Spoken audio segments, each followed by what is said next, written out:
Good morning, good afternoon, good night. This is episode 29, Laying Pipe with the PVC crew. And you know how we do. It's been a minute, so I do apologize. We had some difficulties that we had to attend to. We will address a few of those things, quite possibly.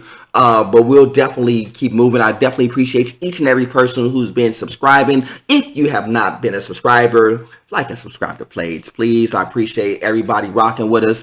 You know I got my boys in the building like always. You know, we always start with my man, Paul. Paul, say what's up to the people, family. What's up, people? Tuning in for episode 29. Getting it done with my boys. Just another day at the office. Indeed, indeed. And I got my man, Vic, in the building. Vic, say what's up to the people, too. Hello, everybody. Glad to be back here again with my brothers here. Episode 29. And Cam, how many episodes is this for video? This would be number 9. Number 9. It's 999, you know. 9. Mm-hmm. All right. You get on the line with a 9. Got the 999. Let me get 2 number 9s. What movie was that? I forgot. It might have been. Yeah. Glad to be back at it again with my boys here. Episode 29, we got a lot to talk about. There's a lot going on. There's a lot of craziness in the world right now. That is a whole fact. When it hasn't been crazy. That's a whole fact. But more importantly, Cameron, let me introduce yourself. let me do that. You know who I am, Cam, aka Mr. Nerd Boy Fresh. I like how he popped his collar. Ever since I was a kid, I've been popping my collar, popping my collar. I just like listened to that song a little while ago. That's my joy, man. I love that song for whatever reason. At first, you know, it's crazy. Was that T? No, that was 3 6 Mafia. 3 6 Mafia, yeah. When I first heard that song, I hated that song at first until I really listened to the music behind that, the tracking, the lyrics and stuff. And it was like, dang, you know what? That's a fun. When I was in high school. That was a fun. That was a. Cause at first I was like, that's when you know what's so funny? That's when the pro clubs was getting so popular. Yeah, that's a fact. And they started doing popping my collar. That was a fact. Cause that's when everybody was still in the let's dress up a little bit and all that stuff. Yeah, that's a whole fact. But anyway, yeah, you know, I'm Nerd Boy Fresh. You know, we in the building doing what we do like always. We're rocking with the boys. But let's go ahead and start here. Before we were starting into the regular podcast, we were talking, and the boys had asked me, how did I feel when my kids were born? So, good question. And I'm going to jump right into it. So, the story is, when my ex-wife got pregnant, we didn't find out until very last second. So, and when I say by last second, it was really last second. So when we first took her to get a pregnancy test, it showed up negative. Mm-hmm. And so we didn't think nothing was wrong. So we kind of proceeded like everything was normal. Keep in mind, at the time, we wasn't married at the time. We were intending to get married. We just wasn't married just yet, but we were definitely intending to get married. Okay. Then about a month later, you know, she started to, you know, have complications. Not necessarily heavy morning sickness, but she had missed her period. She started feeling a little bit of cramps and whatnot.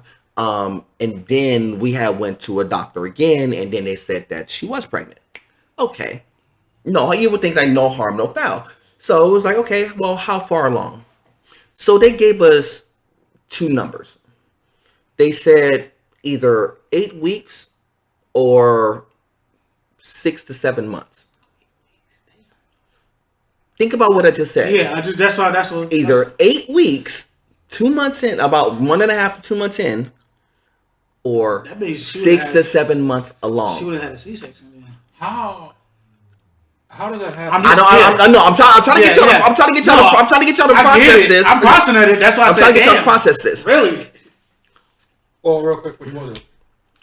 She was 7.5, almost 8 months along. And there was no signs, no stomach, no nothing? She didn't show. So the way that she was showing, she had what's called a back labor, meaning that my son, Quentin, when she was inside of her, was, instead of pushing outward, out so the stomach would show, he was pushing opposite, going in. So she wasn't showing any real signs of the pregnancy. Was she not to cut you off, was she in any pain for that? No, the opposite way. That's what. You know what's weird, because in retrospect, she was working. She was working like normal. Mm-hmm.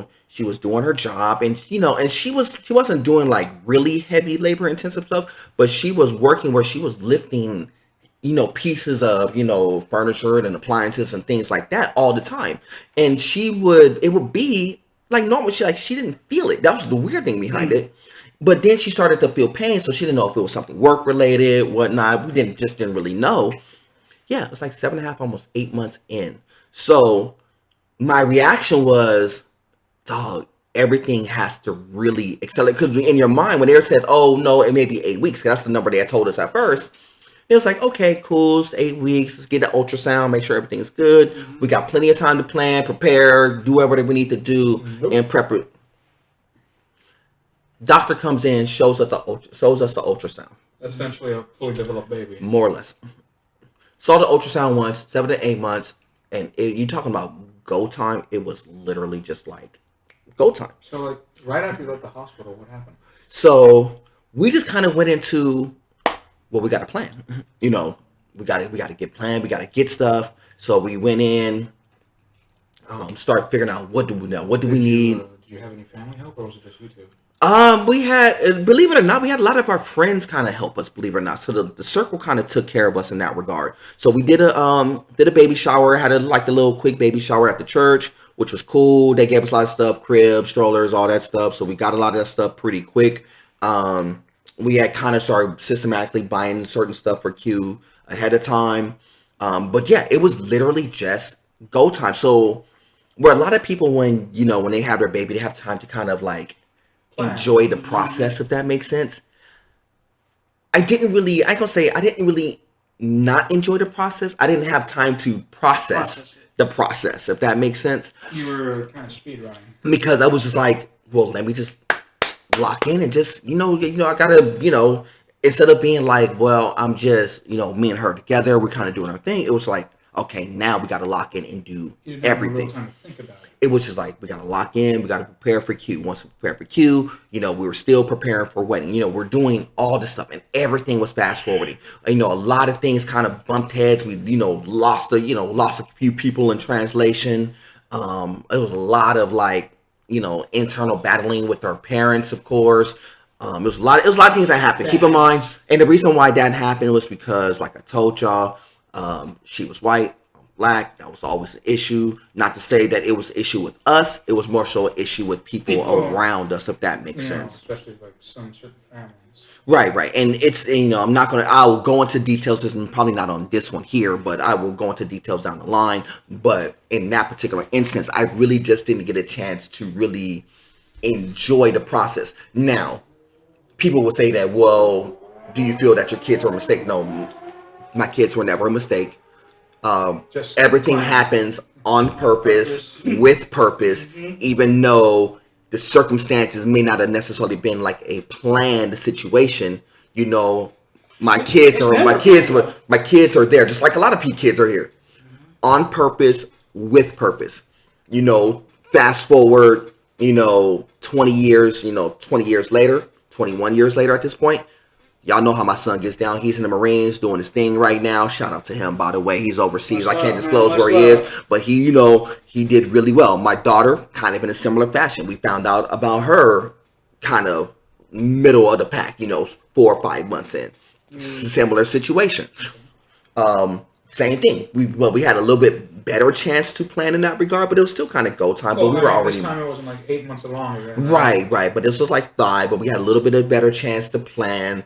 And we just kind of like worked through that as well, and. Well, real quick, out of curiosity. Did you use like any form of like protection or anything like that, or just all natural?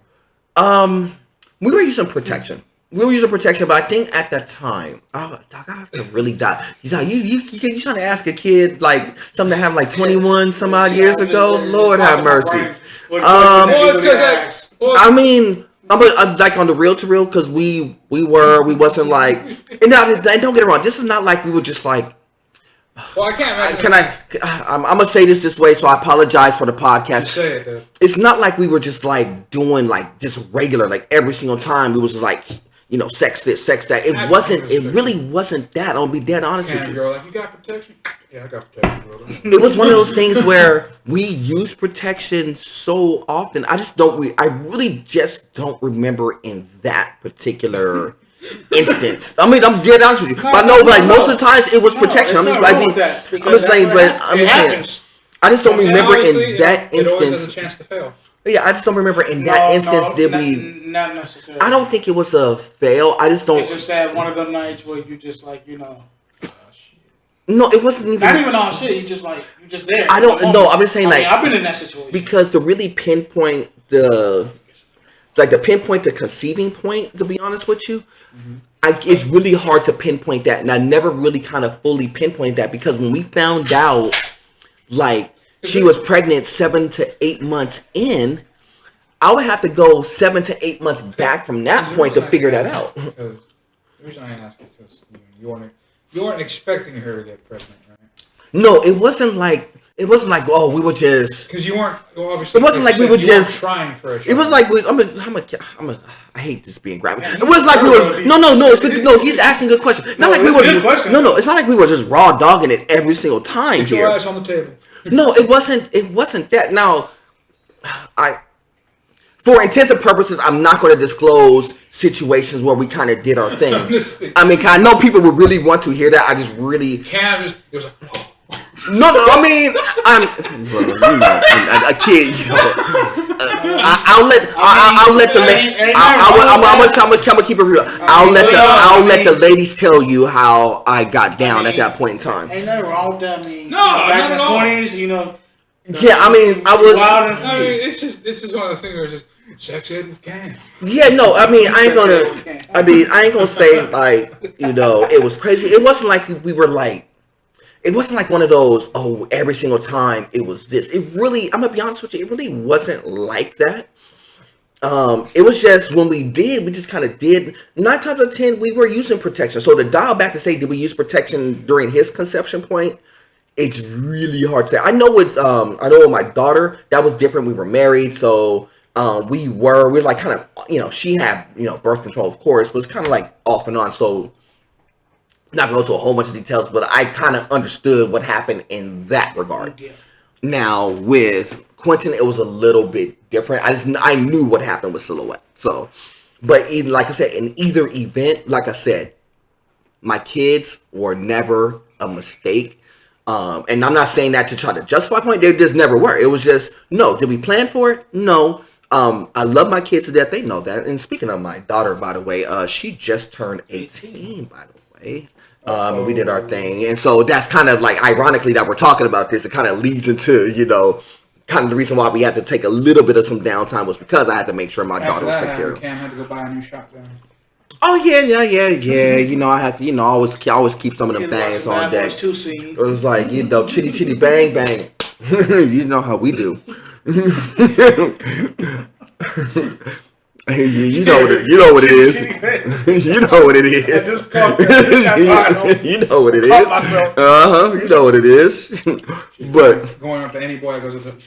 But I know for everybody in podcast land, y'all would like wonder why that's a weird jump off point. It was just kind of our conversation piece what we were rolling into. We were talking. We were just, we were just prepping for the show, and everybody was like, they were talking about what happened with my son, and it was a good, and again, it's really one of those weirdly good stories that I always say that when they talk about like the abortion and Planned Parenthood and all that stuff, don't ever think that things like that don't always come into the equation. Like you don't really like kick it around a little bit. Now, to us, it wasn't a question. It was not a question about any of that stuff. I understand how people could think about that because most people in that situation, it's one of those, well, we're not prepared. We don't have the money. It's not this. What do we do? We don't really have great jobs. It's not the ideal situation. We're not married yet. We're trying to be. So we kind of had to repurpose a lot of things. Fast forward to the wedding, my son was like 6, 7 months, wow. like 4, like I'm like, nah, he wasn't that far along. Take that back. He was 1, 2, 3. I want to say like 3, 4 months in. So when, after we had Q, took a little time to make sure Q was straight. Then we got into the got to our wedding. That name? Quentin. Oh, Quentin, because you're saying Q. I call him Q. Yeah, I call him Q for short. That's always been his nickname. Well, he has other nicknames, but that's what I always call him Q. 21. Grown doing his thing, and my daughter's 18. They. You don't want to talk about that. No. I'm good. I'm good with both. I love my daughter to death. It was funny because it was going to the thing because one of the topics will slide right from there to here. We were talking about at the dinner, Queen Elizabeth passing away at 94, and it was crazy because my daughter had so much insight on this, and I'm just listening to my daughter talk, and it's like, you sound super mature and super knowledgeable about all this stuff. And she was like telling us, like, that the Queen of England really doesn't have much power, and don't have, like, they're a monarchy that gets a lot of push and a lot of pull from England, but they really don't call a lot of shots. And it was crazy hearing my daughter say that. It's like, you have a really mature take. Like, yeah, we talk about this thing for hours with my friends. Isn't like England y'all always been strict on certain little necessary things they do out there? They are strict. They are they're a monarchy, if that makes sense. So they still run under king and queen rule. That's why they still go through this. But they do have a prime minister who is basically like the president of the United States. Parliament? Yeah, and the trippy thing behind that is that the parliament is like our version of the government. Yes. The prime minister is like our president. But then you have the royal family who, like I was telling my daughter, they have say. It's not like they don't have say at all. They're just not the final vote, if that makes sense. They're not the one who says, oh, we're going to war or whatnot. But the prime minister do always ask. They always ask him and refer to them and say, look, what do y'all kind of want to do? Because we need y'all support. We ain't going to do this without y'all. They got pull, but they don't necessarily lead. Yeah, they're like I always call them like, if Parliament is like the Congress, the royal family is like the Senate. You can't really do one without the other, and you really kind of need to have both parties to kind of work. Democrats and Republicans. Yeah, well, like I said, it's like the Congress and the Senate. The Congress could say, I want this, this, and this, but the Senate says, I don't want this. It's the brakes to put on it. I gotta say though, she lived a long. 94 years is a long. She was born what 19. Yeah, she's literally older than sliced bread. Yeah, it's a fact. But the crazy thing is that she lived a long life. For all intents and purposes, a good life from what I would know. A lot of people showed up at her weight. Oh no, because you gotta understand. Like one celebrity, was it David Beckham? Yeah. Everybody, like especially all the people. Especially him. They showed him a lot in the little TV. All the people from England. Well, like right now, they have. It's like one of those things. Like you have. It's like if one of the presidents passed away, you're going to show your respect. It's just what it is. Like right now, they're letting the citizens see her coffin. Right. There's like a 14-hour wait. The line is that big. Yeah, because that's the amount of respect that they garner, not just for her, but for anybody who holds the title. Now, Prince Charles is now King Charles now. He kind of takes the reign. Everybody kind of moves up. Like, Meghan Markle and them, they move up to be, prince and princesses, if that makes sense. So everybody kind of moves up in rank, which is crazy.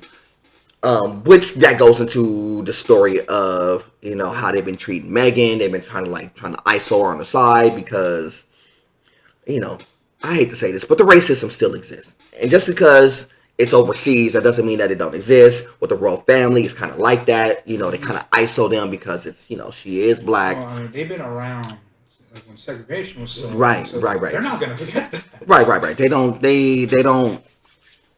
They don't play a lot of that stuff. And so when you have somebody who's kind of different, it's an issue. It's just it's a fundamental issue that I know that we deal with it a lot in the U.S. It's just when you see it when you see it translated overseas, you be like, well, yeah, they deal with it too. It's like, yeah, they're no different. Well, it's everywhere.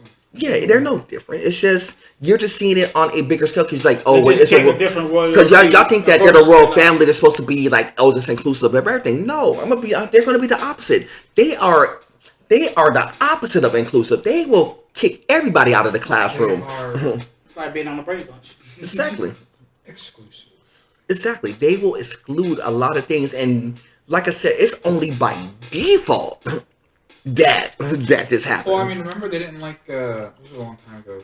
One of their sons married an American woman or something. They do not. They hated her, and she was white. Right. You They know? don't. They do not care if the person is not from England or from some sort of European descent. It's a problem. And a lot of times, what they do, a lot of them come to the U.S. They see them U.S. women, and hey, we already know what it is. It is. No, it's not even that. It's like, look, you really gonna be mad that he chose Meghan Markle? It's not a bad choice. I'm gonna be dead honest with you. It's not like he chose somebody just like anybody.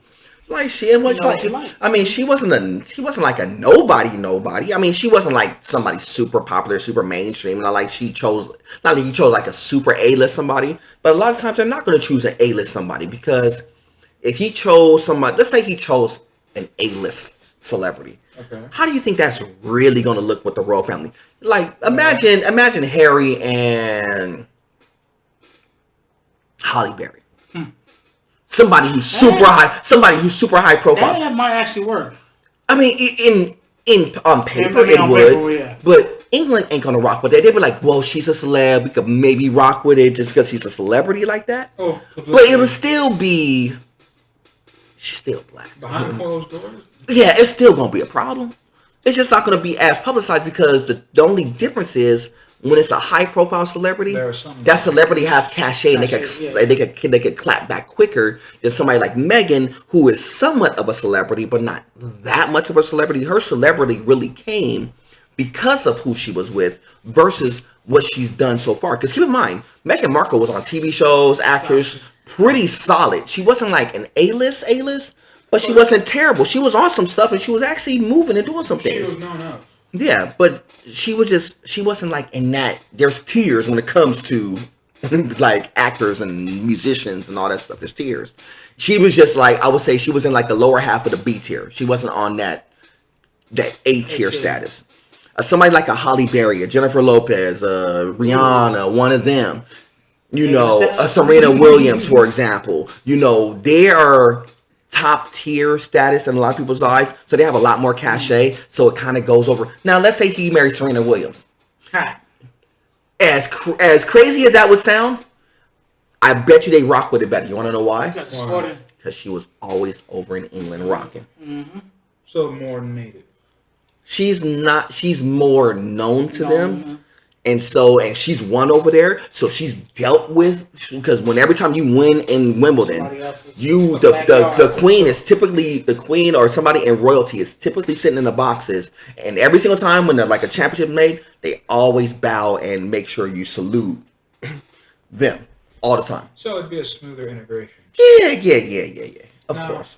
Speaking of Europe, and go talk. So did you hear that?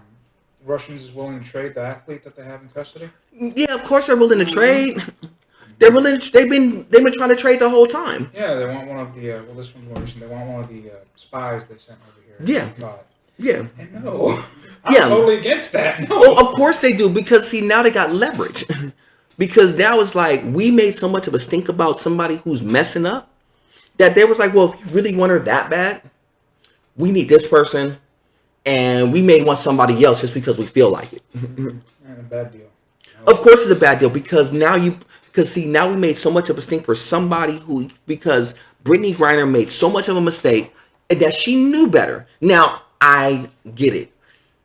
When LaMelo Ball had that issue over in China when he stole some stuff or whatever, and they had to go get him. Yeah, they detained him the whole nine. He should have been sitting in jail too. But you know the only reason why he ain't sitting in jail? Because a lot, LeVar and them, they had a lot of pockets, and they said, look, we'll work out a little something for you on the back end. Please let my son go. We'll take care of y'all. That's why they kind of sent him back to go play some ball overseas again and stuff, and kept him quiet. But they had to work out something. Not like that went under the radar. It's just he got home because he had people who was really in the trade, like the NBA, basically a lot of people in the NBA had to step in and kind of go regulate that. And they had to negotiate some stuff. And in the process of them trying to negotiate some stuff, they got him home. Mm-hmm. But he did something that was criminal, but it was still in a different country. Well, I mean, anytime you go to a different country, you better know the different laws. Country, different rules, different type of negotiation. Russia, on the other hand, especially with state of affairs that's happening right now, mm-hmm. they ain't trying to play. And so they said, look, if you really want her, here's what you're going to need.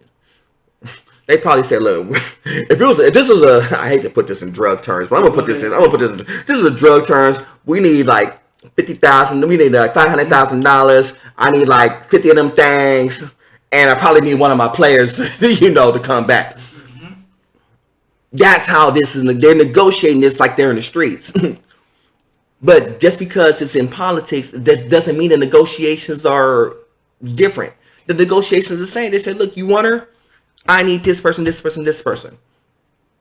You know how hard it is to negotiate for something simple? I try to negotiate to get somebody on my team in my own store. You know how hard it is to negotiate that? I have to give up two pieces. I gotta give up 2 pieces. Probably a pizza party, a box of Yoo-Hoos, some donuts, just to get one person to go work on my team. And that's at a store. Imagine politics. It's stupid. End of the day, though, I'm just saying, it's stupid. I'm not to sound mean, but there ain't no trade deal worth it.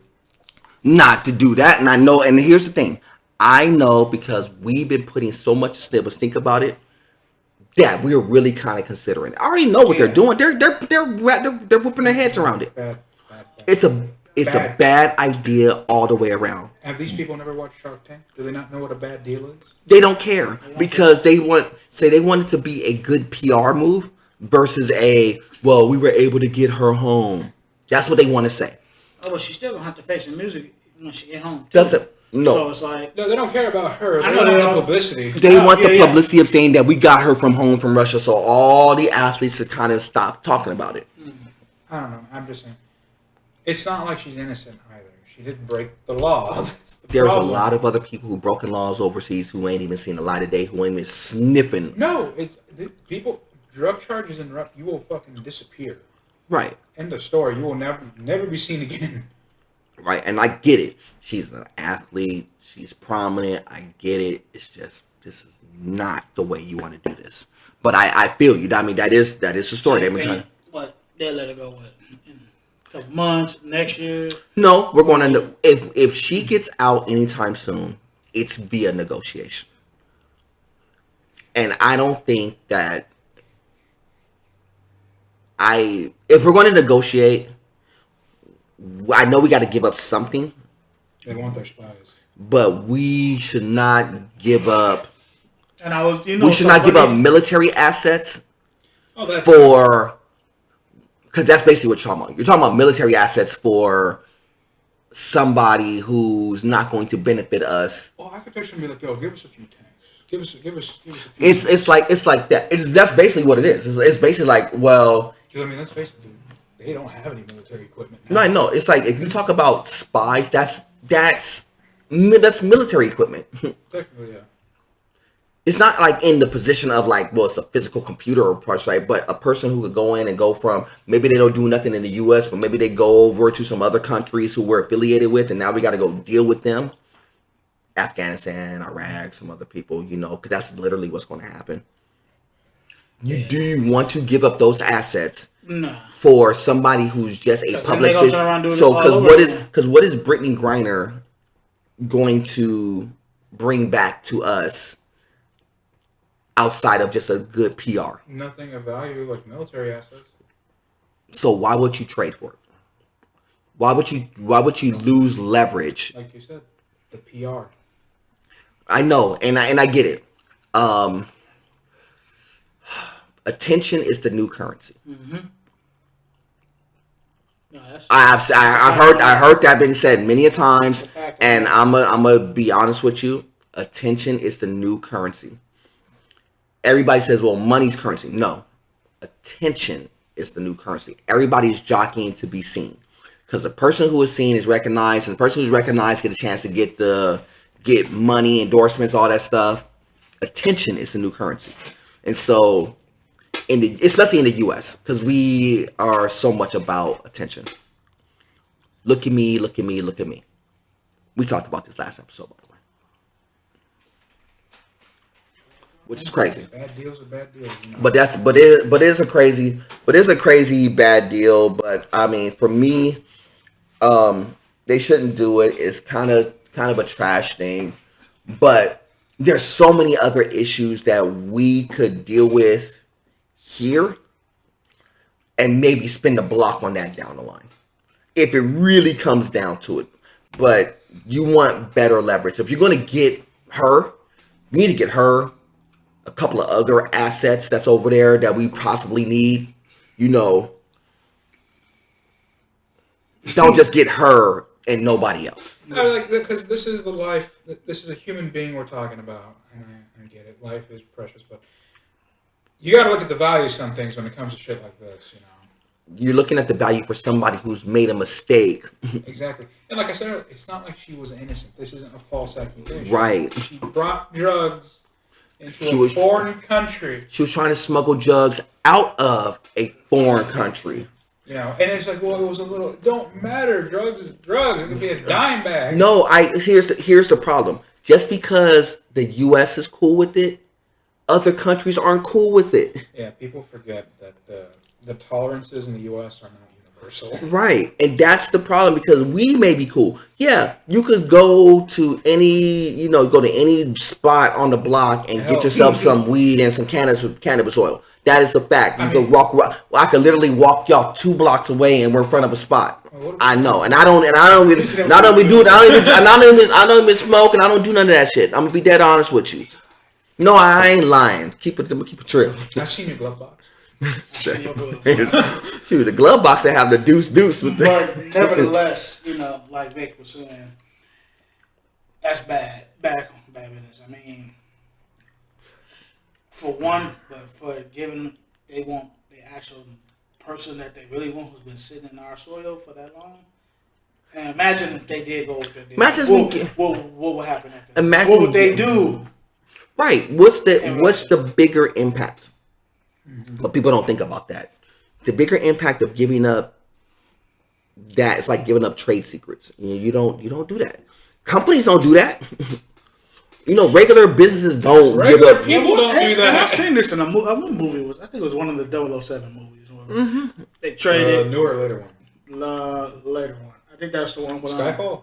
No. I think it was The World Is Not Enough. You talking about Tomorrow Never Dies? Yeah, I think that was. With and Michelle that Yeoh? part when they did the exchange for him and the Asian dude?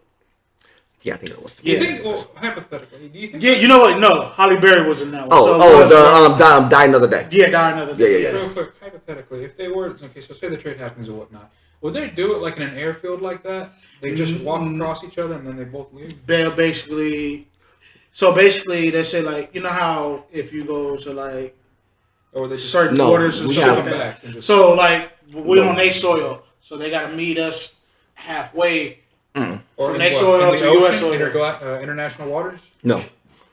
So it's like U.S. and Mexico. No. If I step in Mexico, I'm in Mexico. If I step out of Mexico, I'm in the U.S.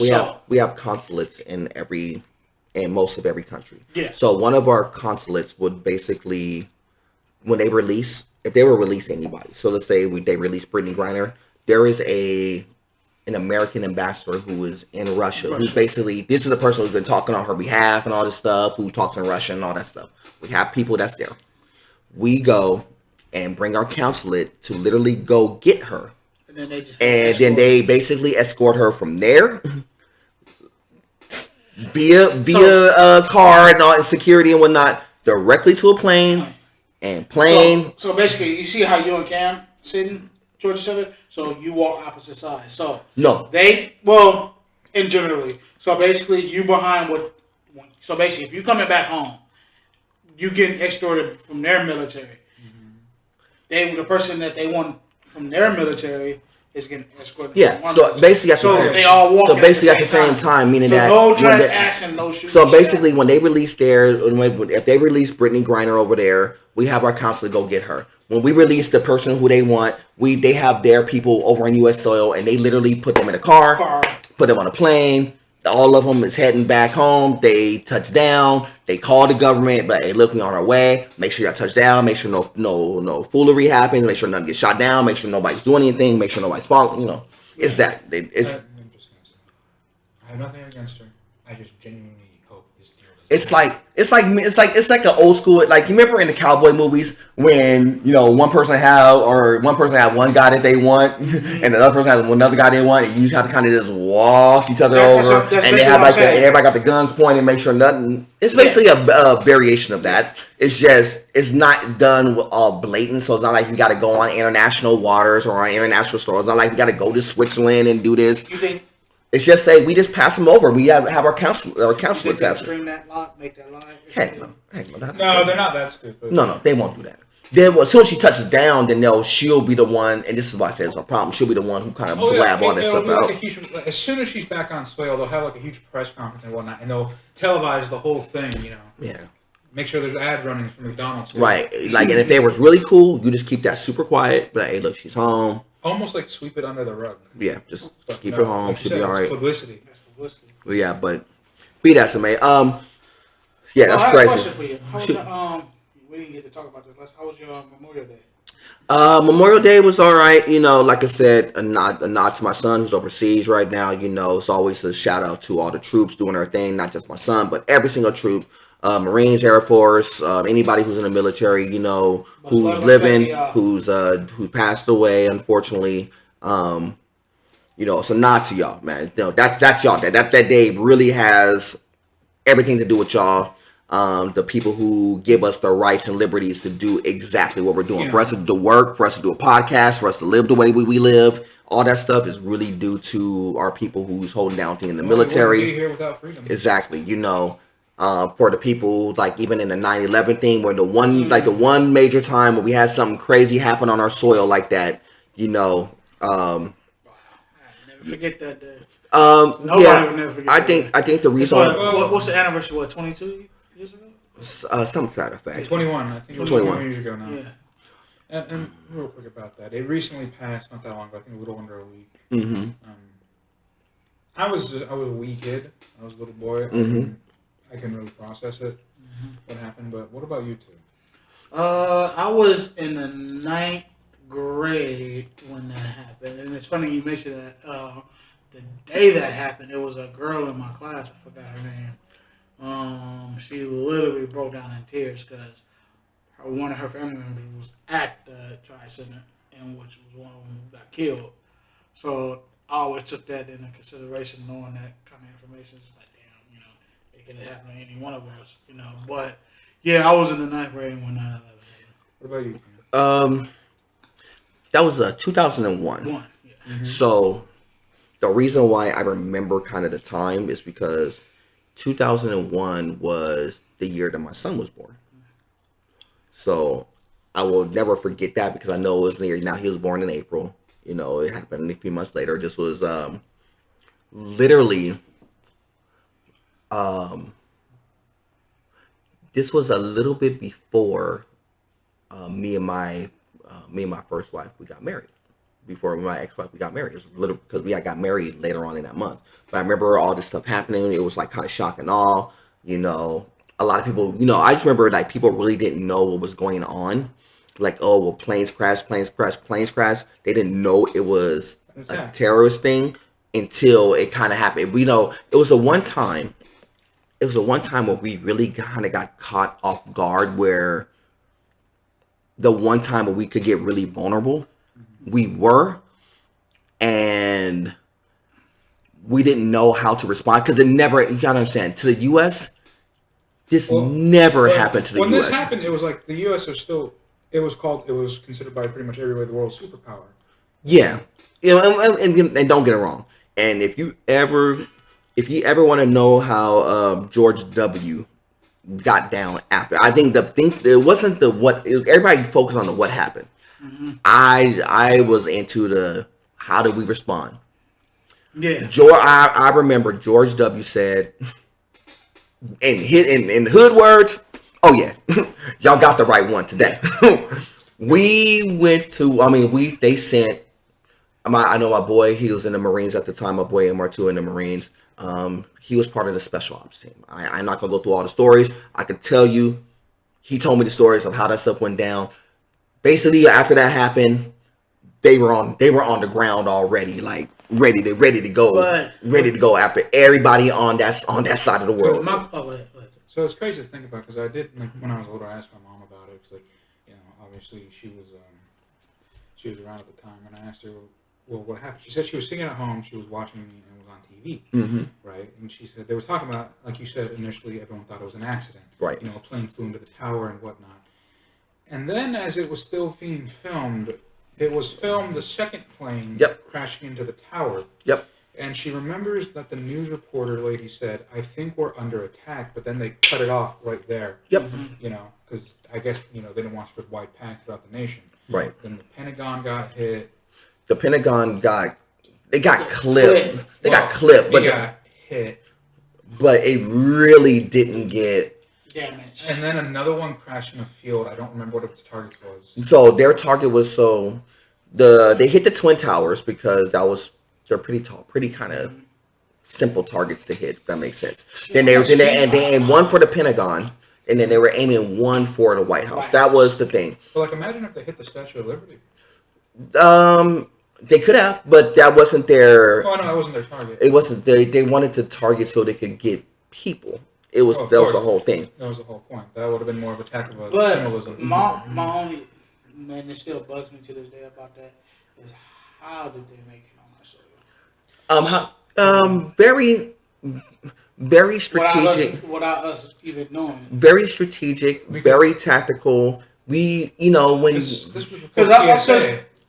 I was always like, well, TSA was born because of this. Yes, TSA became in right behind us. But see, because it was like, well, if an unidentified aircraft was on our soil, shouldn't the FAA should have already caught that? It wasn't unidentified. They were our own planes. They hijacked them. I knew. I knew that, but I'm just saying. So, why didn't they think someone was wrong? Yeah, basically. So here's the thing about at the time, and this is what you said. What happened? Here's the real thing at the time from a general U.S. Mm-hmm. We were.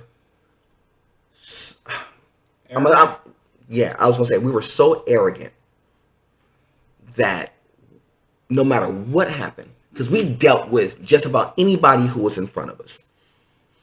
Russia, Cold War, didn't want no smoke. No. Vietnam, even though we kind of got clipped in Vietnam, they still didn't want no smoke.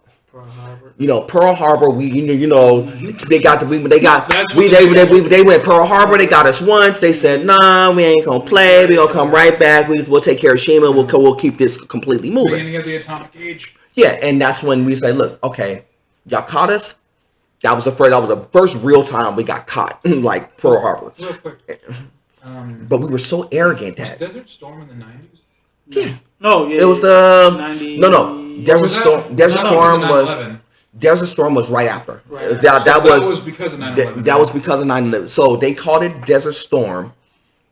They didn't really call it a war because it really wasn't a war. No, this was a blitz. if y'all think it was a time, it was time planned though. They knew. No, they said we have don't get it wrong. It wasn't no plan. It was, in short, we getting everything smoking.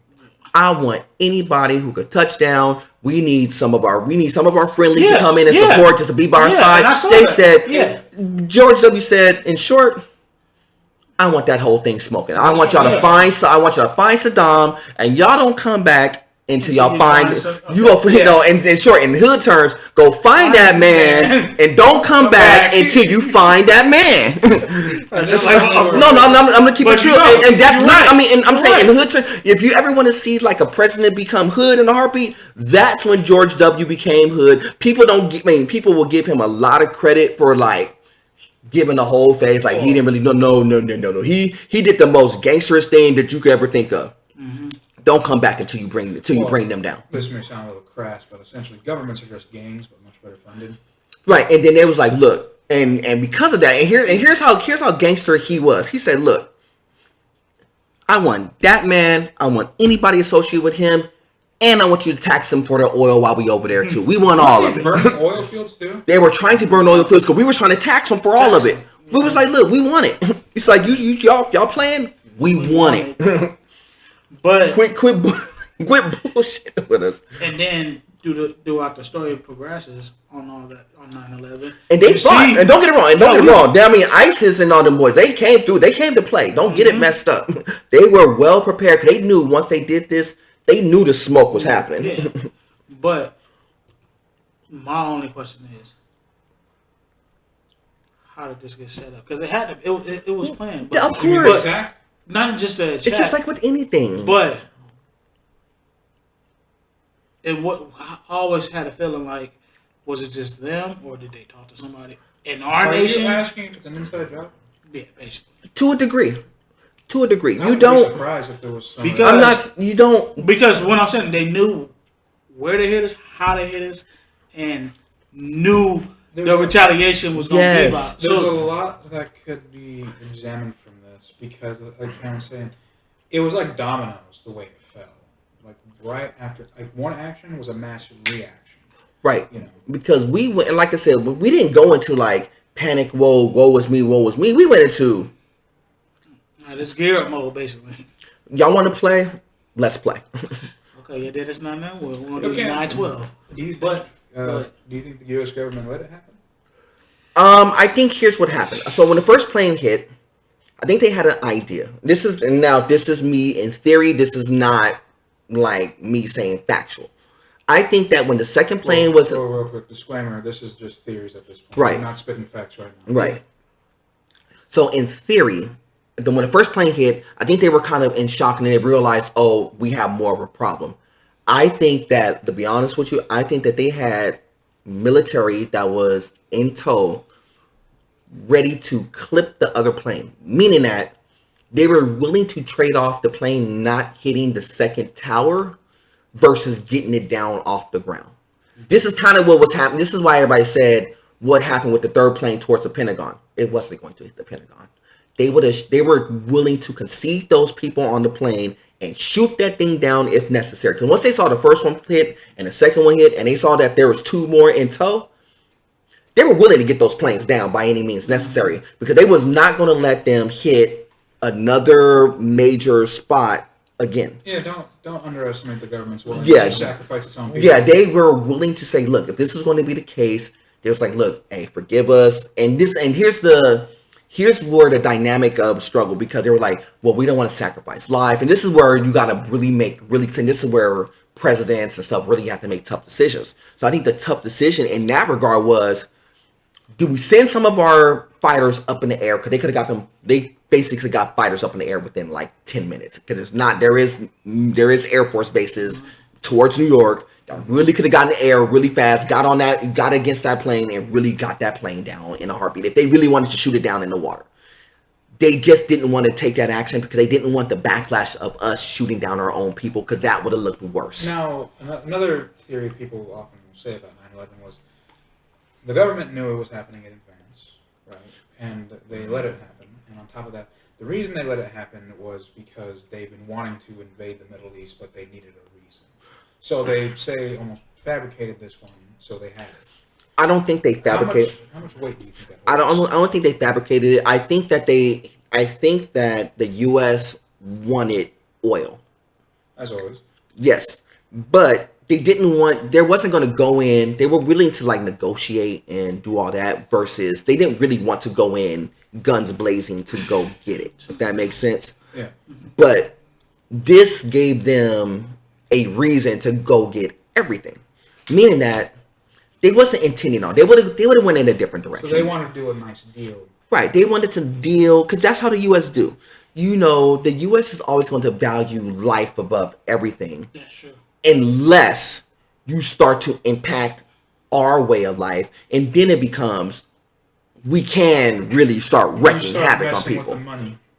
You start messing with the money. You start messing with certain people. You start messing with livelihoods on our side. Because keep in mind, the Twin Towers was a very business operated, profitable place. It was the place where a lot of stuff happened. Stocks, right? Close to Wall Street, not necessarily Wall Street, but a lot of stocks. A lot of people worked over there. It was a very economic building. Yes, it was very powerful in that regard. Probably one of the on the East Coast is probably one of the most powerful money making buildings that we have on the East. On the West, we have a couple places out here on the West Coast, but in the East Coast is really where it happened.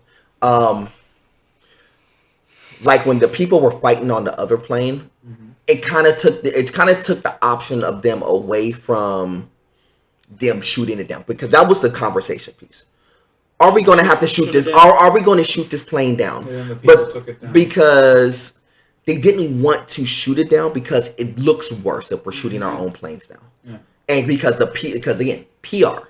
What would the optics look like if we send our own military to clip our own planes? Because I mean, it's easy to say all this stuff, but like, there's so much to consider in a simple yes or no. Right, and keep in mind, it's not even that. Keep in mind, you have George W., who has to really make this decision, absorb all the information, all the information that we had time to digest.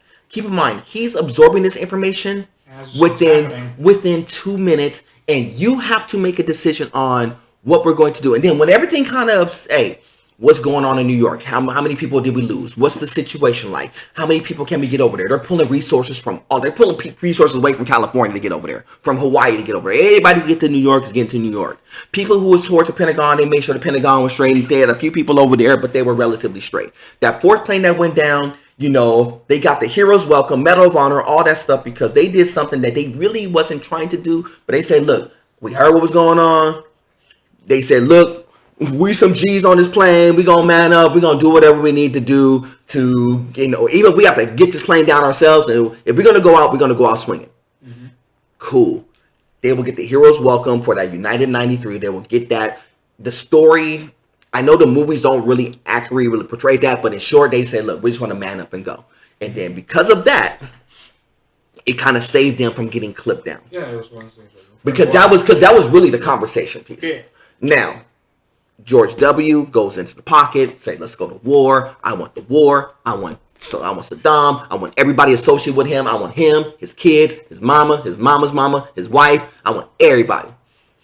Find that man. They found him pretty quickly, by the way. They found him. They just kind of took him a minute because of where he was. You just can't just go in there. You have to strategically get in there, because they had that boy underground, and a lot of stuff in there. Real quick, apparently. And they put that boy under the water, boy. Y'all know where they put that boy. When they found him, they buried that boy in the deepest part of the ocean and put him low. No, he's in the trench, the Mariana Trench. Yeah, they put him so low. It was like to the head. That's it. No, they put that boy low. 3 to the chest, 1 to the head. Call it a day. And then and they said, look, we want the oil, we want all of that.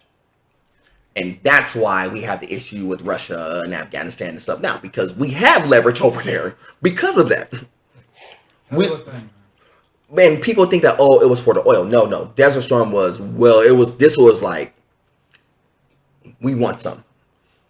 If it was like a gang war and it was like somebody, a major person lost somebody, and we just want to ride the streets until we find that person, and anybody else who's kind of in a way, it's kind of collateral damage. That's really what that looked like. That's kind of what it was.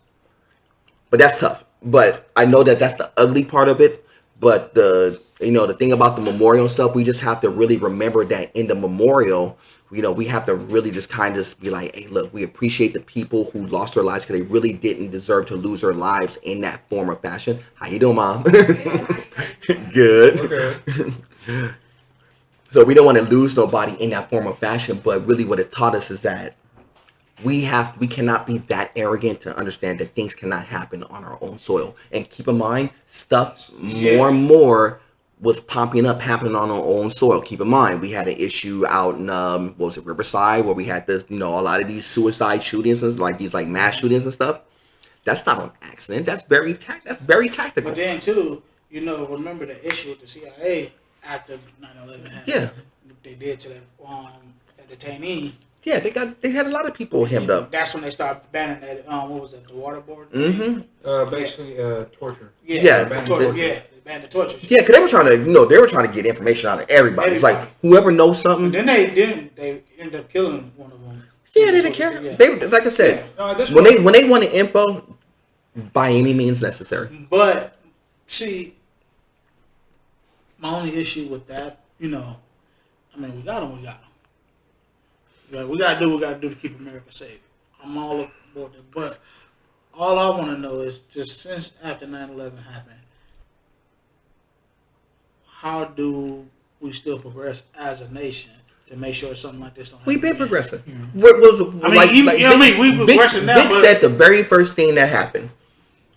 We didn't have TSA before then. Yeah, which is one of the big reasons why they hijacked. The reason why we put TSA in place, because they said, look, y'all ain't gonna do that twice. I guarantee you that. And if any major airline company even remotely let that happen again, that company will not exist. Mm-hmm. That company is done. It will be blacklisted. No, that company is done. The government will say, we're taking everything away from you. Y'all are done. No, they'll be essentially. They will no longer exist. Yeah. They will be done. Their CEOs will be done. They will be working with us. y'all hang out with the commoners. That's basically. That's literally what's gonna happen. They ain't gonna let that happen again. Man. So these are things. So think about everything. I always say in life and in everything, there are certain people who are proactive about things, but everything is a reactive action. So because that happened, we had to react and get TSA. Get certain people, getting certain people involved to make sure that these things don't happen again. It's the same thing in any business, in any school, anything. Like, I know y'all heard about this yesterday. It happened. We were just watching this a little while ago about them kids with the pills. Oh, yeah. The kids with the pills. They were like, they're like a bunch of kids who were taking pills on campus. They thought they was like, they said they were paying pills. I'm gonna be dead honest with you. I know they're saying this on the media. I'm pretty sure that they knew they were taking drugs. Well, didn't they say that? Well, I was watching one of the mothers, not the victim or the two kids they had caught. One of the mothers had made a complaint a while back, like she was like seeing some suspicious stuff. So she did report it. Right. So if they didn't take it serious by then, that's the school's fault, isn't it? On top of that, didn't somebody somebody saying, well, they knew they were trying to buy Percocet. Yes. Or something like that. The kids, the victims. Yes. They knew, obviously. They knew what they were doing. The media was trying to spin it to whether they didn't. They're trying to get the kids to play, like, they're trying to say that the kids are dumb, that they didn't know what they were doing. Let's start here. The kids knew that they were taking drugs. They were taking uppers. They were taking drugs. Let's start there. Mm-hmm. This is not like they were just like some dude forced it down their throat or whatnot. You're literally buying pills. I don't care if you were buying aspirin. You're buying pills. Mm-hmm. You knew what y'all were doing. Y'all knew y'all were trying to get high. And I know these parents are trying to like offset that. Like they didn't like, well, my kid ain't like that. Do you really know what your kid is doing? And then your kids is buying, and they're literally saying they're ODing on the campus. Now that goes into a different thing about the school. Yeah. But my only issue with that, so the girl did buy it. Yes. So she did know. Yes. See, because I didn't read. I didn't watch the whole story. No, they're trying to spin it to say that they didn't know they were what's going on. These kids were buying drugs. Let's start here. I'm not trying to be hard, but she absolutely knew what she was getting into. This was not an accident. Okay. Yeah, they knew that they were buying drugs. The case is that the drug dealer cheaped out on the quality of the drugs. He spliced it with something. No, the drug dealer, like a lot of people do, they amp it up. They do something different. They're like, look, we're going to lace it with fentanyl because they know fentanyl. It's like that new crack. Well, essentially, I remember on the news I was watching earlier. They said it's like 200 times more powerful than morphine. Yes. Basically, it's it gets you really loopy, really high, really fast. And it kills and fentanyl, keep in mind, fentanyl is the same drug that killed a whole bunch of celebs. So what makes you think that, some little kid taking one hit of that fentanyl in a pill form. Now that's fentanyl combined with the other pain pill, which is basically giving them a super upper. But they knew what they were getting into. That's the problem I have. So these kids knew what they were getting into. So they're still victims, but the truth is, yeah, they knew. On that topic, you think the two kids, the two teenagers, they busted? Is gonna get charged? Yeah, they're gonna get charged for it because you are the dealer. Oh, they're gonna throw the whole book at them. I know that now. You notice there's somebody behind those kids who's moving that. You know how. I mean, y'all know how the game goes. There's a big dude who gave these things to the kids, and you know how the money go. Hey. Pop these things in your school, do them on the quiet, they're just pills, $20 a pill, whatever it may be. We know how this P game go. Because here goes $1 million question. You think they'll get off just because the girl purchased it? They can. They can because I was just thinking about that. They can. They're going to catch them because they're going to get them because you're not supposed to be selling drugs. So the kids are going to catch something. Yeah, they're going to catch now. Something. Are they going to catch will they catch a murder charge for it? Maybe not. You got to have some really good lawyers to kind of make that happen, because if I'm a defense lawyer, the very first thing is that the victims willingly went up to them to get this. They were actively seeking this out from these people, and obviously we know that this is not the first time them doing it. This is not somebody's like asking for it. This is not somebody like if you're at work and somebody say, "Oh, I got a headache," and do you have some aspirin? Something that you could buy over the counter and you could verify, hey, here's aspirin. Crack open the case, aspirin, something that's legal. Sell. No, this is not what we're talking about. When you start pushing even prescription drugs, y'all know that legally that is a problem. You can't even push prescription drugs if I was to sell you a prescription drug, if I was like, look, I got like some Oxycontin, something like that, I would get in trouble. That's a federal offense. Because I'm giving something that was prescribed to me, that was designed for me, and I'm giving it to you. That's something under my name, and if something was to happen to you, I am liable for that. So they can't clip them, but you could easily make the argument that you came to me like a fiend asking me. I got a question now. Do you think? Okay, so obviously these kids aren't the ones running the show. No, of course not. Obviously, that's obvious. So. Do you think that they're going to try? Okay, well, here's a plea deal. You tell us who's running the show. Of course, this what happens. This is what happens in every single plot. Just like you seen the first 48. No. I'm not saying that isn't going to happen. I know it'll happen. What I'm saying is, do you think anything will come from it? Of course, because these are kids. Now, if they I don't hold on, Cam, before you. God, I want to go there because you just brought up a good point. Yes and no, on my opinion, because you gotta think about it, it's two ways. If you snitch, snitches get stitches. Think about that. But in the same conversation piece, if you're a kid, and two, these are minors. These are 13. So, no. Well, they're 13. You're a 15. You're a 16-year-old kid who can be tried as an adult because you're in California. They could try you for an adult for something like this because it is a murder thing. So they can't try you. And if they say, look, you're looking at 25. And probably like 15 to 25. As a minor, that means you're spending your whole young adulthood in jail. So you ain't seeing the light of day until you're about 40. So they're gonna spend it to them like that. You ain't gonna see the light of day until you're about 40. Or we can work around it. Or we'll hit you on a drug pushing charge, for selling drugs, whatnot. We'll give you 10 on good behavior. That'll knock you down in half. So basically you're doing 5. You're 16. You get out. You do 2 in juvie. You do 3 in the regular joint. You get out by 21. You could go off and start your life. Yeah, you go off and go start your life. Mm-hmm. You don't think that they're not going to ask the question? But for you to do that, you got to give me somebody. They pitch this to every single body who is involved in these situations. Just verse 48. In a nutshell, we've seen this. Not like you were saying. Obviously, this is going to disrupt the whole operation they're running. We don't know how big it is, but obviously it's going to get disrupted. No, it will disrupt it there as far as like at that school. Not the whole operation, but you see this stuff happen all the time. You see there's so many kids that's connected to too many dudes or people who are connected into different aspects of money, because you gotta understand, people are trying to get money in so many different ways. So to a lot of people, this is their family hustle. Their family hustle is selling drugs on the low. I can see retaliation. Oh no, they're gonna try to get them.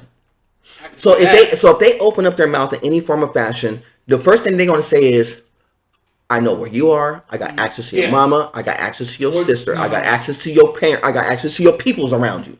I got you. So you might want to think real careful before you make that answer. Yeah. So they're going to say that. That's part of the operation, because you got to understand. People think that, well, something like that happens, families can move away, all this stuff. No. A lot of families don't have the resources to do that. This is not the movies. This is not witness protection. Don't work like that. Yeah, this is not the movies. You don't get a chance to just up and move. When I was reading out, I was like, Jesus Christ, a young teenager girl, you better get and pop. Wow. The problem is that when kids got caught up in doing it, this is part of my generation.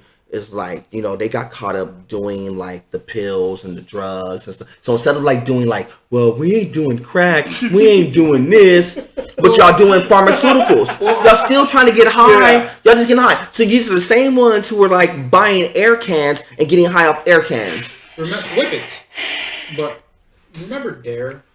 The Dare. Yeah, they're still around. Well, yeah, they are. But it's not as prominent because they kind of lost their steam because they didn't know how to. Especially when they made a lot of drugs legal. Right. But my point is with Dare is that obviously it talks about crack, heroin, weed, all that other stuff. But they didn't anticipate pharmaceuticals because people thought that not even that long ago. Remember what the fuck is it? Sprite and cough medicine. Mm-hmm, yeah, it's codeine. Yeah, lean. Mm-hmm. Yeah, there you go. Fucking lean. It's lean. It's like Sprite and cough. You cannot underestimate. If somebody wants to get high, they're gonna find a way. And the problem is that it's getting high. Hell, you have people out there who sniff gas. No. I'm saying, but see, getting high is kind of like the whole thing. Like, we gotta get. No. I'm not saying no. It's just real because people like to. People like the feel of getting high, and they will do it by. They will. They'll do it by any means necessary. And the thing is, it's not like it's. See, certain things should be frowned upon, but getting high is not frowned upon. Getting high is like a normal thing. And y'all think, and when I say it's pretty much, when I tell y'all it's like, y'all think it's like, well, it's normal for pills and stuff. Y'all ain't been in no real industries yet. Get into the music industry where you're in the studio and it's a blaze session on the outside. They're popping pills because they're working all these old nights. I ain't talking about the crack cocaine and all the other stuff that's involved, but I've seen it. Movie industry, same thing. Why do you think that when you hear about a lot of these people with these drug problems, where do you think they stem from? They have access. They're pushing themselves too hard. And so they try to do whatever they can. And it's not like it's crack all the time. A lot of time it's pharmaceuticals. Y'all do remember Mike, right? Y'all remember Mike Jackson. Y'all remember what did he die from? Sleeping pills. Fentanyl. the same stuff that we talking about right now. It was just in a different manner, but people we forget about that really fast. I think one of the biggest problems is you were talking about high right now and how it's viewed, and it's almost glorified in almost every form of media. It's like, oh, what's the goal? Get high. It's not like you said. It's not demonized. It's not seen as evil. It's almost. You got blunts. You got weed. How high? People say, "Oh, what do you do?" I want to smoke. Every movie, especially in minority movies, it's always portrayed as the basic stuff, the rap videos, the weed, the lean, that stuff.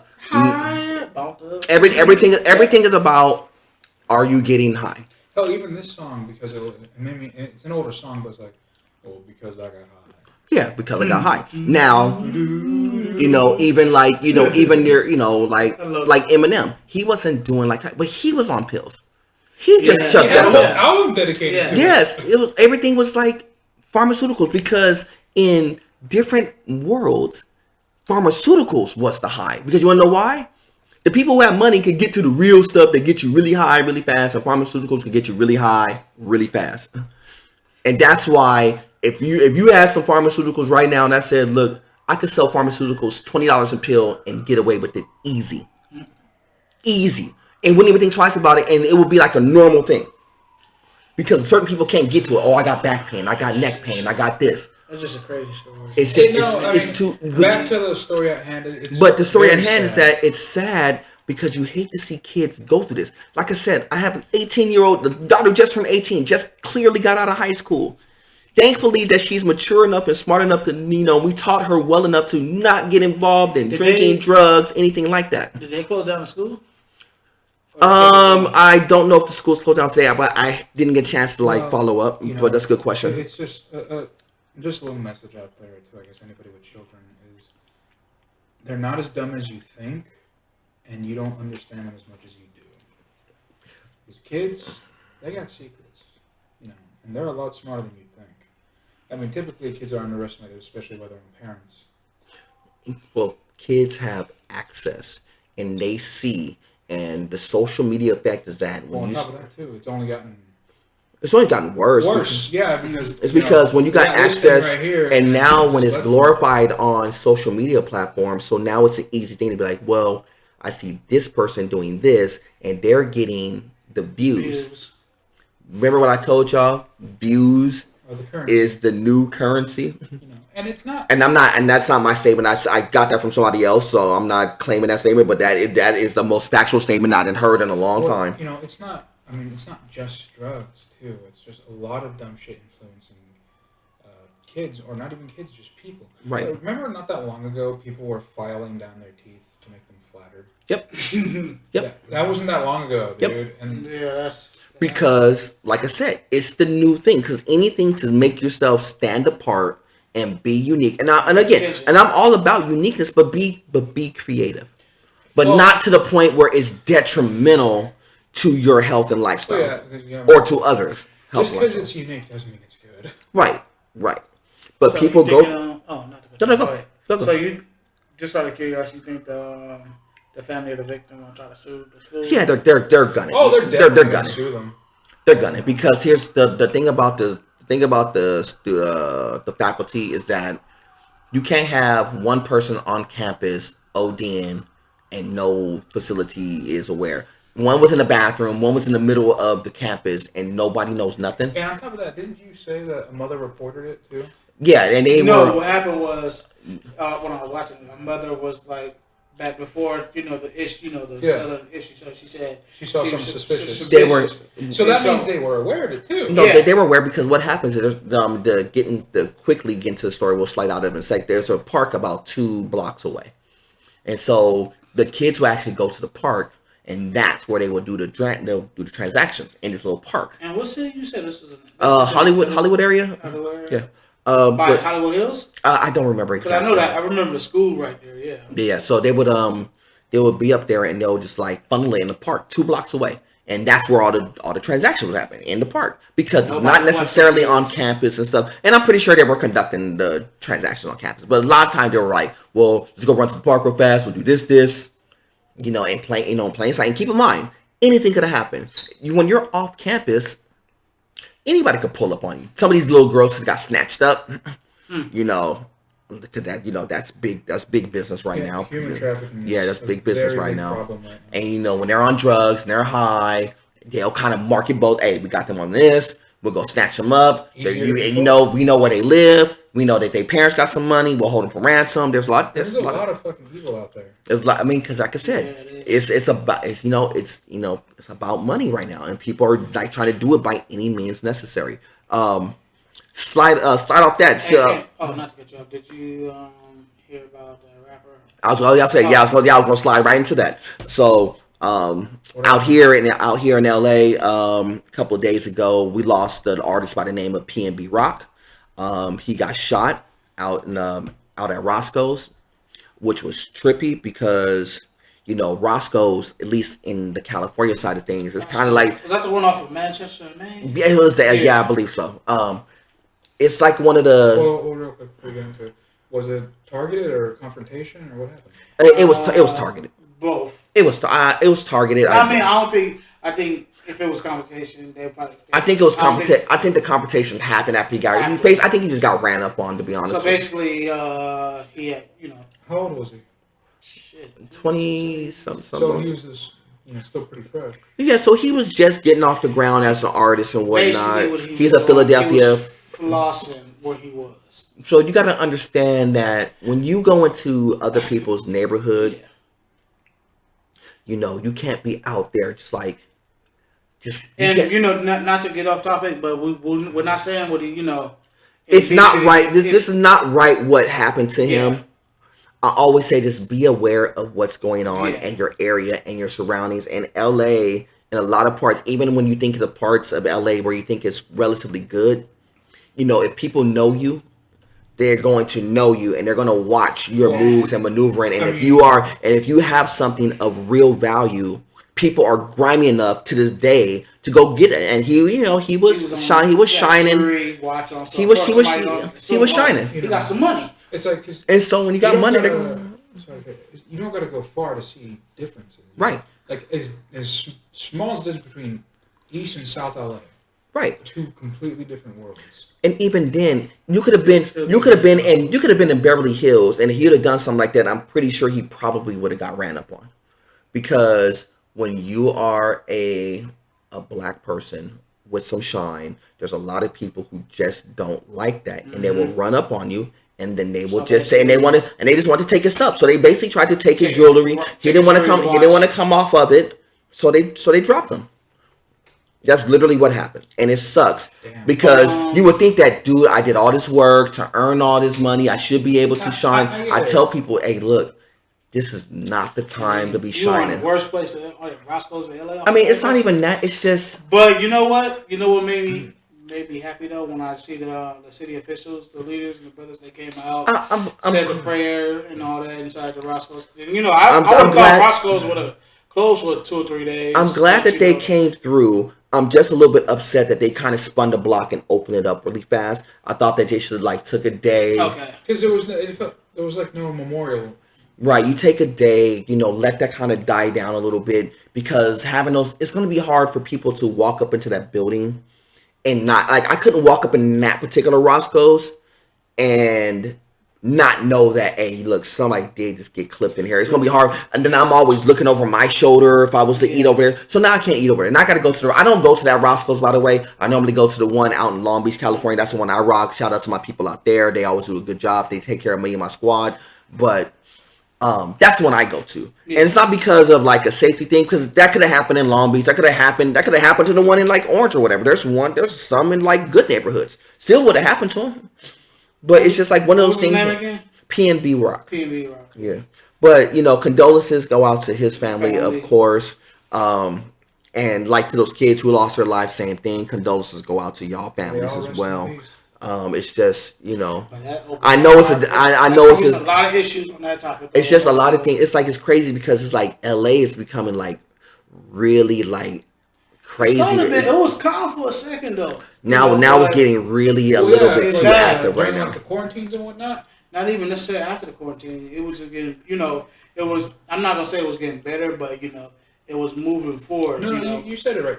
Quiet. Yeah. Yeah, it was quiet for a little bit, and now it's getting active because, again, people are getting grimy for money. And attention, too, because keep in mind, the attention that you get from doing something like that, now it's PNB Rock. And somebody's out there saying that, yeah, that was me. Somebody's going to be out there claiming that. Mm-hmm. Oh, yeah, flaunting their kill. Yeah, of course. Because that's, like I said, attention is a new currency. But, okay, so, not to go a little too off topic here, but okay. So did you hear about there was a bunch of 50 immigrants that came on a boat in Florida recently?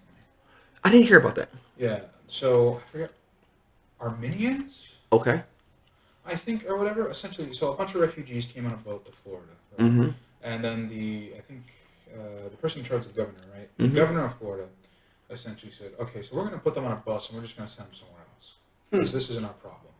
And he said it in a very political way professional way of saying, oh, well, we're sending them here for greener, or sending them out there for greener pastures, somewhere where they can become, hardworking Americans. Essentially, he was saying, get them the fuck out. Mm-hmm. But he was saying it in a professional way, And it's just, what can you do? Like, how would you handle it if you had just like a bus of illegal immigrants show up to your front door? That it didn't happen like that. I'm gonna tell you right now, he would have to have talked to another governor or another senator or another somebody to negotiate that happening. Yeah, because you can't just kick them out into the wild. Nope, that's not how this works. Now you could if you hop the border yourself and you kind of go on your own, that's one thing. But if you get caught by patrol or whatever that may be, either that state has to deal with it. This is why a lot of states, California, New Mexico, Texas, all those southern states, we have that issue. We don't really have it on the upper states because Canada we don't worry about. But all the southern states we do. That's the exact reason why they have these issues right now. This is why I know people get on Trump about the whole border patrol. Like, we need to cut off the border and all this stuff. I get what he was trying to do. He just said it wrong. That boy just don't know how to talk to save his life. See, here's what they could have done. If they really were worried about not having as many people, you could do like what every other country do. You could stop them at the pass. You can't stop them. You could send them back. They chose not to send them back. They chose to negotiate and send them to another state because another governor probably said, oh, well, we'll take them on. We'll put them in our resources. But we want something from y'all in return. This all boils down to what we said in the very beginning. Publicity. Yeah, so it makes us both look good. So he gets some shine of like, oh, we make somebody do this, and the other person who negotiates. Let's say he went from Florida and he negotiated with the people in Georgia. Yeah, and I'm pretty sure that's probably who they dealt with. Because I'm pretty sure it would have been like, we'll send them back because right. Because this wasn't like children; these were all adults. Right? They could have sent them. They could have. But somebody probably said, well, wait a minute, we get spin this in our favor here. Right. I doubt it. I doubt that. I think they just negotiated and said look, we'll take him over here, maybe to Mississippi, maybe here. And we'll deal with it. Or they'll negotiate like, we'll give them a road trip, we'll take them to Texas, put them with these people, do this, everything is negotiated. When it comes to something like that, if it's in public's view, that means that negotiations already happened behind closed doors. Now, what that negotiation was, we don't know, but I guarantee you it was a negotiation. Do you think this invites more of them? Of course. Because if they were willing to negotiate for like 25 or 50 of them, what makes you think another 50 is going to make any type of impact? This is what Trump was talking about. Like, we kind of have to cool out about doing certain things like this. Not to say that, we don't want nobody. It's just there is a proper way to do this. It's called a standard. Right. There's a proper way. And y'all are not doing this a proper way. So we got to kind of cut things down until we could kind of do this in a proper way. But he didn't say it like that. He just said, I'm closing the border because I don't want to have illegal, and everybody from Mexico kind of took it the wrong way because he said it wrong, and I get it. I'll never forget when he said, Mexico's not sending their best. Right. I mean, I understood what he was saying. It's like, but he said it really bad. Right, because he's saying like, because it was from a very bad position. It was from a very racist position, and he said it wrong. He's like, they're sending their murderers and rapists. Right, because and I'm just thinking the whole time, no, because he's saying what he really. No, the thing is, he's saying what he really feels. I know, but you got to know how to talk to people. No, but see, the problem is that I don't want you. No, you don't have to. You are a made man. You are a multimillionaire. You could say what you want, but the problem is you got to understand the backlash is going to come behind it. And guess what? There's still 50% of the U.S. who still rocks with that man even to this day. And I guarantee you, when it comes election time, it's a very good possibility y'all gonna be looking dead at the barrel of having Trump back in action. I would say it's like a 90% chance. And then it was so funny you mentioned that, Kev. When I was talking to my mom yesterday, she was telling me one of the owners of the facility that she works at actually voted for Trump and threw him a party at the mansion wherever she used to. That's a fact. Mansion over there, and they got a Malibu or Beverly Hills. But just for that alone, they rock. I'm gonna tell you right now, they rock with Trump because They like his philosophies. They just don't like they don't like him as a person. But they do like his philosophy. He's a good businessman.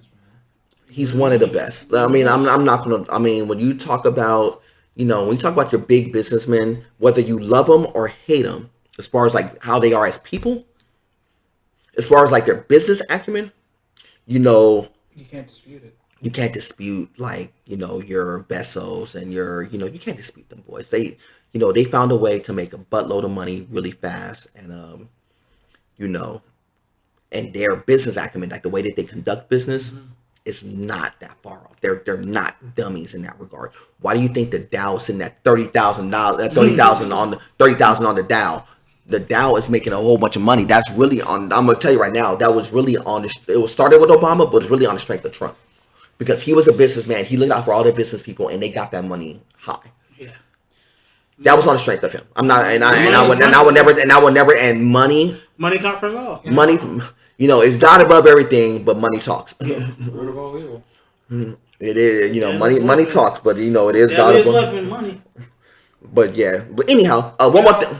Go ahead, go. So this episode, I think this is probably the most political episode we've had so far. Yeah, not necessarily, not intentionally political, but more just like what we talked about, because we talked a lot about the government. We talked about a lot about how their policies are and whatnot. It was a change of pace that I enjoyed it.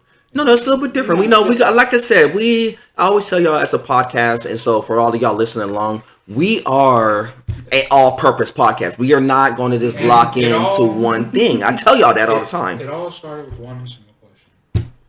You raw dogging? What's going on? More or less, and we kind of transitioned that into all the politics, and and believe it or not, that could have been a politic question, because that goes into the whole abortion thing. And I really didn't want to take it on that side, because that wasn't a conversation that came up with us, but a lot of other people. That's a different episode.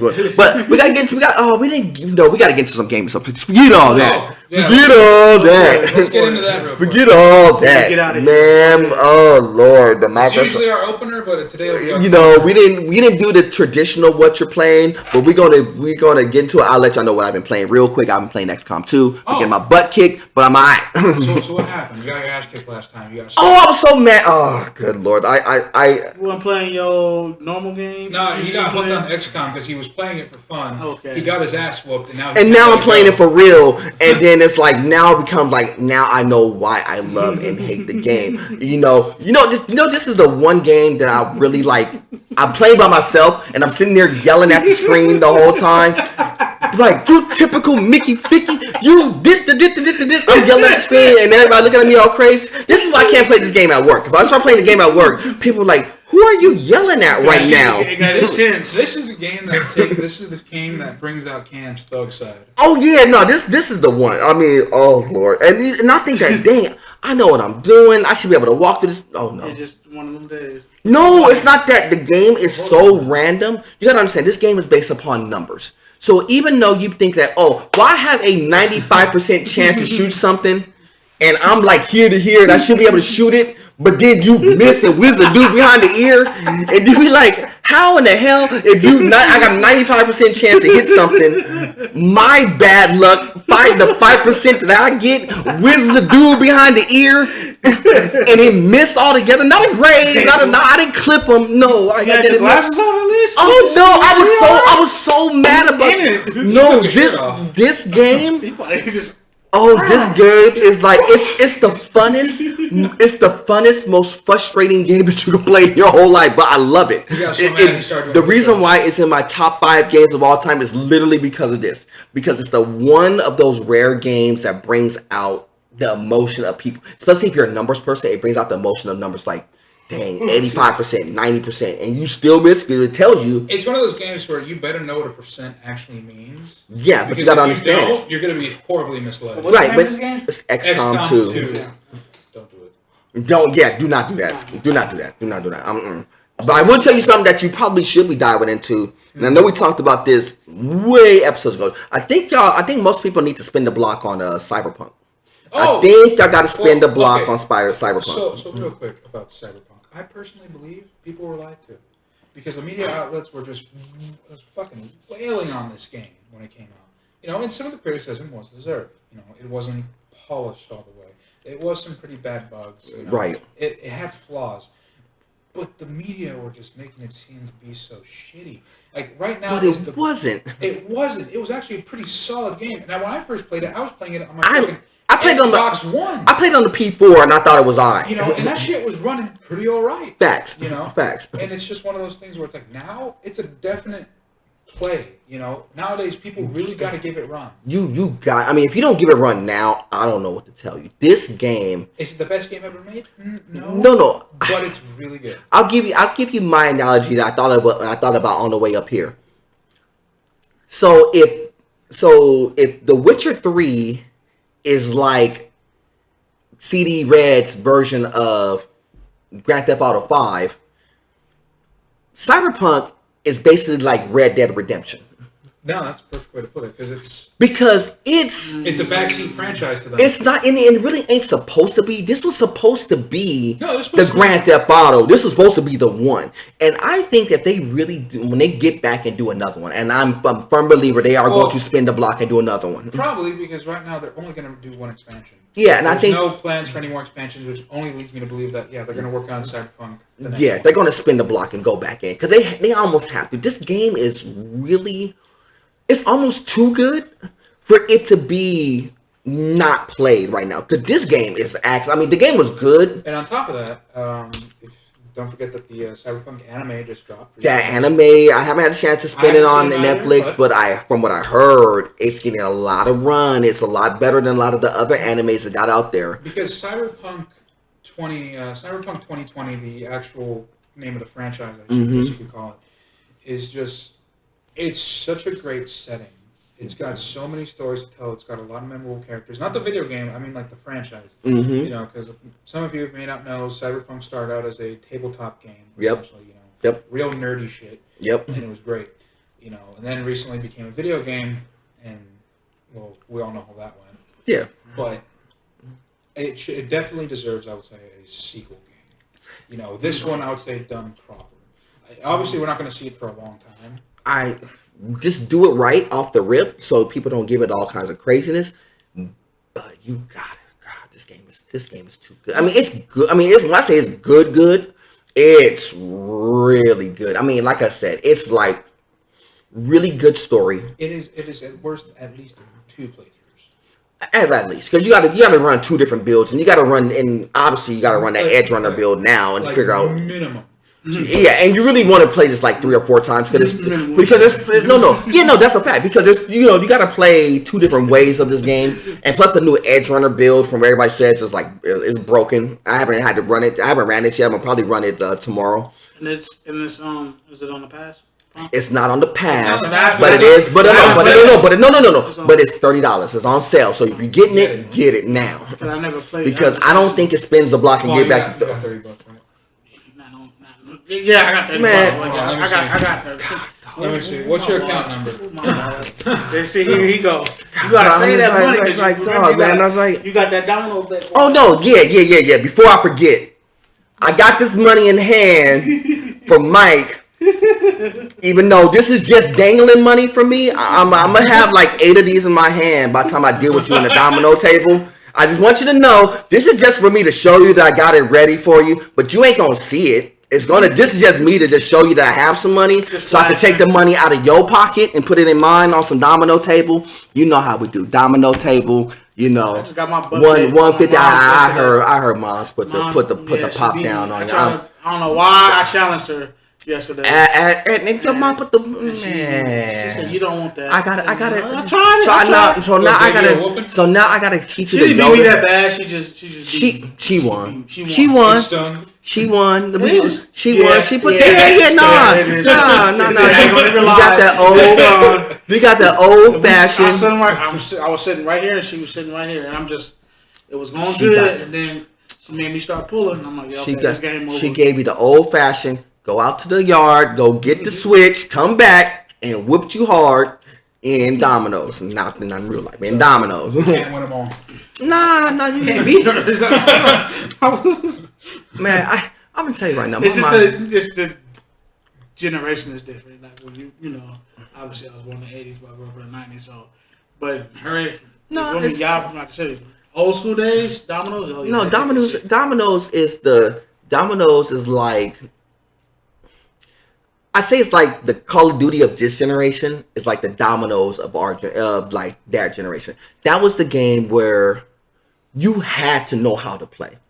You wasn't pulling up at a family function and you didn't know how to play Domino's or Spades or Big Bush. You have to know one of those three. I can say right. I gotta get back on Spades. I ain't played. I'm just saying you have to know one of those three because back in the day, before tech, before computers, before all that stuff, we would play board games. But Domino's, Domino's was the one where the adults would sit down. It's like the kids want to play. Oh, let's play some Domino's. No.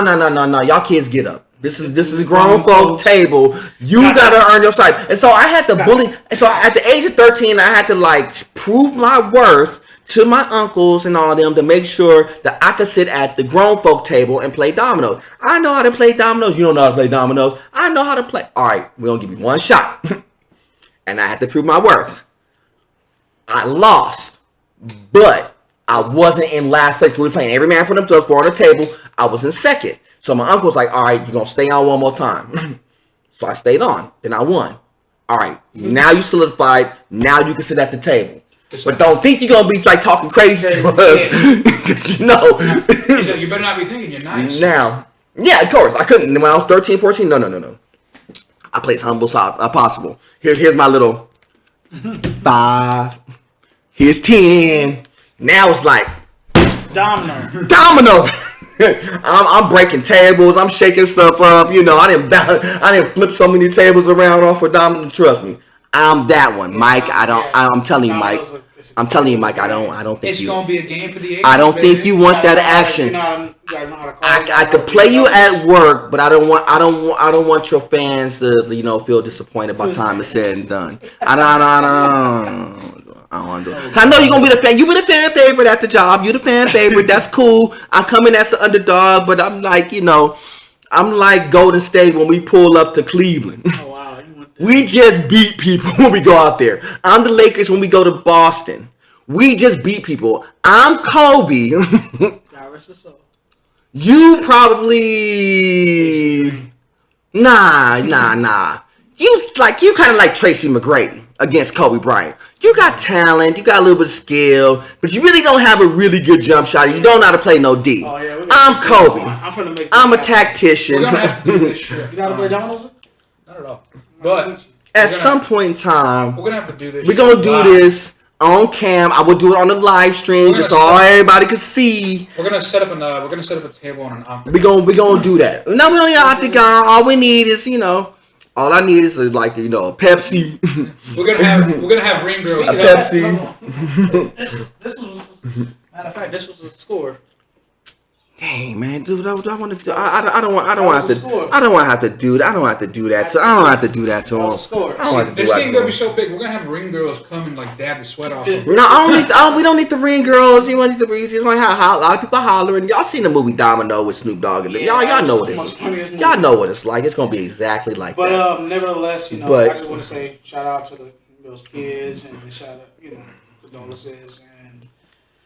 But anywho, issues and all that. Yeah. Nobody should lose their life and all that stuff, but just pay attention more to your kids and make sure you know who they hang around with and and stuff like that. Because last thing you need is finding one of your kids overdosing on something that should not be prevented on. So when it comes to your kids, be more aware. Don't be accusatory, but you can be more inquisitive.